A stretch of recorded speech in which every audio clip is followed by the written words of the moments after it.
Ya que hablábamos de los mesopotámicos asirios,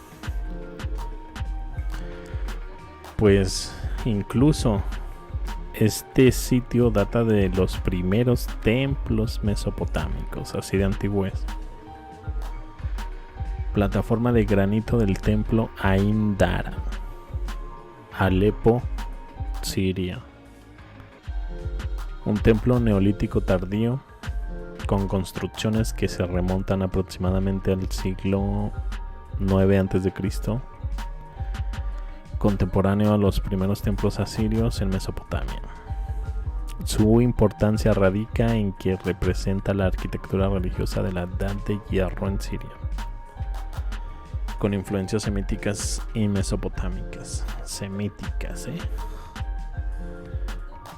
Esa combinación mesopotámico y semítico en un templo, interesante. Algunos arqueólogos sostienen que la base de la plataforma pudo estar construida sobre estructuras aún más antiguas, posiblemente 1500 a.C., lo que indica que el sitio fue un lugar sagrado durante más de 1000 años. La plataforma está hecha de granito o roca ígnea densa, extremadamente dura, resistente a la erosión natural, de ahí que durara tanto tiempo. La roca es mucho más dura que la piedra caliza o arenisca, materiales más comunes en templos del cercano oriente. Para esculpir las figuras y bajorrelieves, los artesanos debieron emplear herramientas de cobre endurecido, bronce o martillo, cinceles de piedra más dura. Pero esto implica un trabajo titánico. Los relieves y figuras muestran un alto nivel de precisión, cortes profundos, detalles finos, que habrían requerido años de trabajo meticuloso, planificación y mano de obra especializada. Los relieves en la plataforma de Ain Dara representan principalmente leones y esfinges que simbolizan protección y fuerza, serpientes y dragones. ¿Será? ¿Qué se vincularía entonces serpiente y dragón al mundo subterráneo y la fertilidad? Hay motivos geométricos escalonados, posiblemente vinculados a la ascensión espiritual y el orden cósmico, similares a los zigurat mesopotámicos.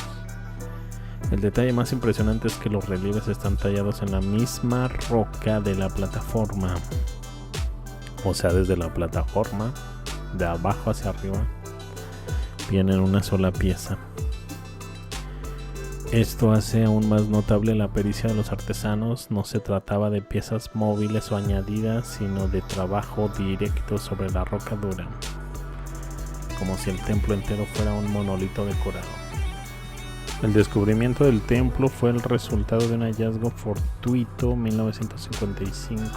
Fíjate, apenas lo descubrieron en 1955. Qué curioso, ¿no? Que apenas en 1900 en adelante apenas estuvieran redescubriendo sitios en todo el planeta que estaban bajo el barro o abandonados en el barro, como Teotihuacán.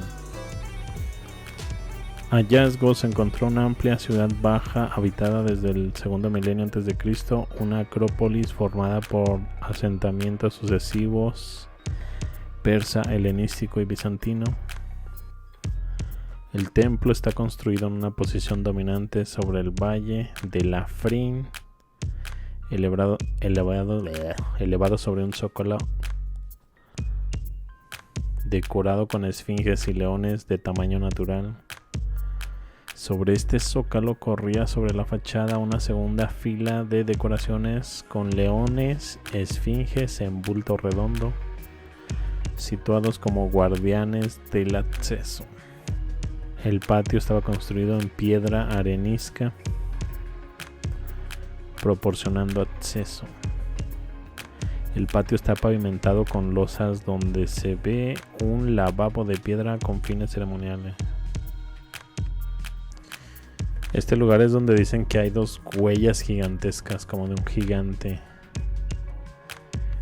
Pero de esas muchas personas no lo creen mucho, que digamos. pero ya en sí es un gran misterio el tallado de este templo.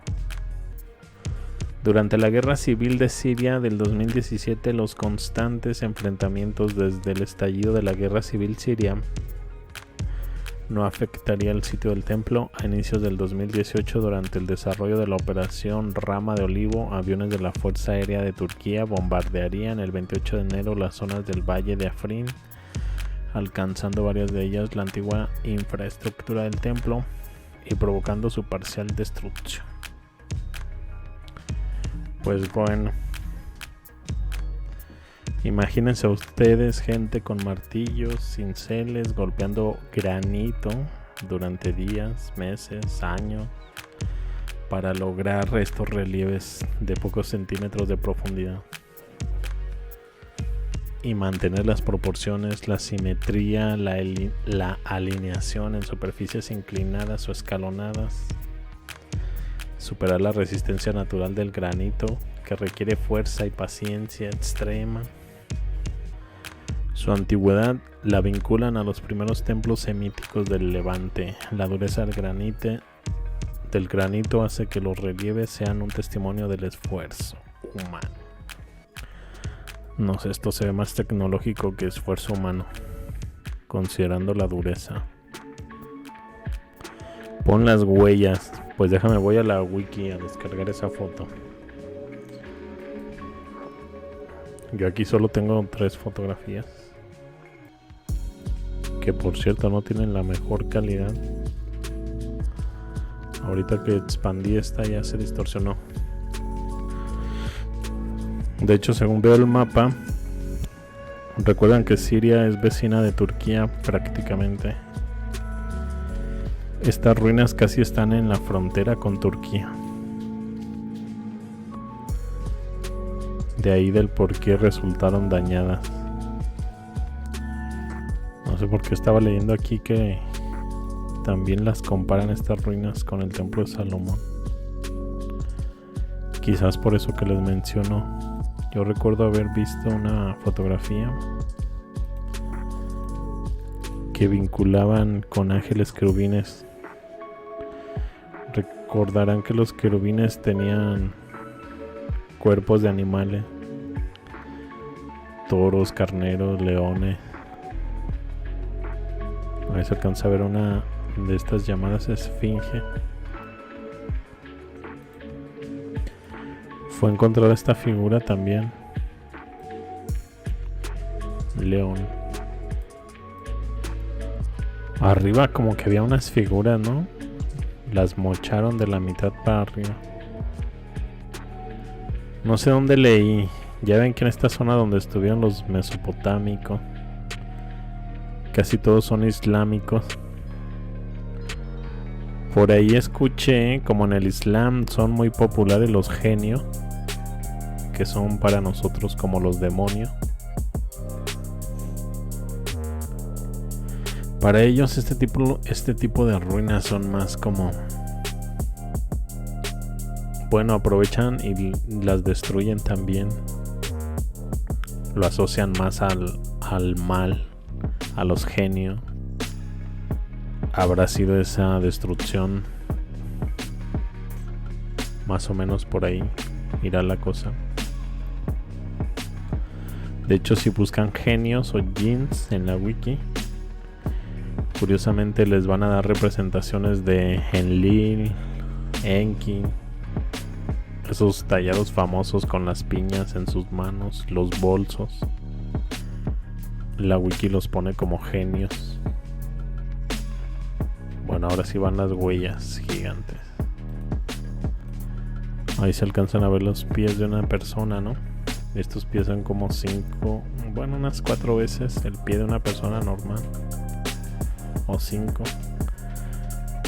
Así que estos, si lo comparan con una persona normal, imagínense si tan solo su pie es lo de 5 pies de una persona, ¿de qué tamaño estaría?